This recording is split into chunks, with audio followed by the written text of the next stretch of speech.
Ça arrive si vite que vous n'avez pas le temps de réagir. Voici comment survivre à une explosion de téléphone. Les téléphones qui explosent peuvent faire penser au film Mission Impossible, mais cela arrive plus souvent que vous ne le pensez. Qu'est-ce qui peut provoquer l'explosion de votre téléphone? Peut-il exploser pendant que vous l'utilisez? Pouvez-vous empêcher votre téléphone d'exploser? En général, votre téléphone est toujours avec vous. Il est dans votre poche, votre sac à main ou à côté de votre visage si vous l'utilisez. Donc si votre téléphone prend feu ou explose, cela pourrait être très dangereux. Voici quelques astuces pour éviter cela. Étape 1. L'emplacement est important. Selon Apple, la température de l'iPhone ne doit pas dépasser 45 degrés. Mais il ne faut pas laisser un téléphone dans votre voiture. La chaleur peut s'y accumuler rapidement et le lithium-ion que contient votre batterie de téléphone a une température critique, un peu comme un point d'ébullition. Lorsque la batterie atteint cette température, elle peut subir une décomposition exothermique et libérer de la chaleur. C'est comme une boucle de rétroaction. Si une cellule commence à dégager de la chaleur, cela affecte les cellules voisines, qui chauffent et atteignent également la température critique. Les cellules de la batterie peuvent se court-circuiter de façon permanente et même commencer à produire des gaz d'oxygène et de dioxyde de carbone. Ces gaz risquent de faire gonfler la batterie et de compromettre sa structure.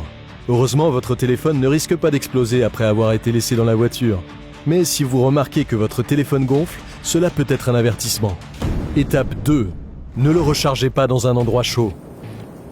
Lorsque vous devez recharger votre téléphone, ne le placez pas dans un endroit où une chaleur supplémentaire pourrait s'accumuler, comme en plein soleil, sur le tableau de bord d'une voiture, sous votre oreiller ou à côté d'une source de chaleur. Une jeune fille vivant au Kazakhstan est morte lorsque son téléphone a explosé à côté de son lit. Elle avait branché son téléphone pour écouter de la musique et s'est endormie. Elle a été gravement blessée à la tête par l'explosion et est morte sur le coup. Étape 3. Ne soyez pas radin. Utilisez un chargeur fiable. Un chargeur non certifié ou bon marché peut générer une chaleur excessive qui endommagera la batterie au fil du temps, en provoquant des courts-circuits à l'intérieur de celle-ci. Votre téléphone se briserait avant d'exploser, mais vous ne souhaitez pas non plus avoir un téléphone cassé. Si vous remarquez que votre téléphone chauffe, arrêtez de le charger. La surcharge était autrefois le problème des batteries au lithium-ion, et elle a provoqué l'explosion de certaines d'entre elles. Cela ne se produit généralement plus aujourd'hui, car les nouveaux appareils gèrent mieux la puissance. Ils réduisent progressivement la quantité de courant à mesure que la batterie du téléphone se recharge. Mais si votre téléphone est en train de se charger et qu'il est chaud, il est préférable d'arrêter de le charger. Étape 4. Réfléchissez rapidement. Avez-vous déjà mis votre téléphone dans la poche avant de votre chemisier? Le téléphone d'un employé d'hôtel lui a explosé au visage et son chemisier a pris feu. L'homme a pu retirer son chemisier et éviter d'autres blessures. Étape 5. Préparez-vous à affronter les conséquences. Soyez prêt à faire face aux événements qui pourraient se produire après l'explosion d'un téléphone. Il pourrait provoquer un incendie dans votre maison ou votre voiture. Vous pourriez subir des brûlures sur la peau ou être touché par des éclats de verre provenant de l'écran. Si cela se produit, rendez-vous à l'hôpital le plus proche ou consultez un médecin immédiatement.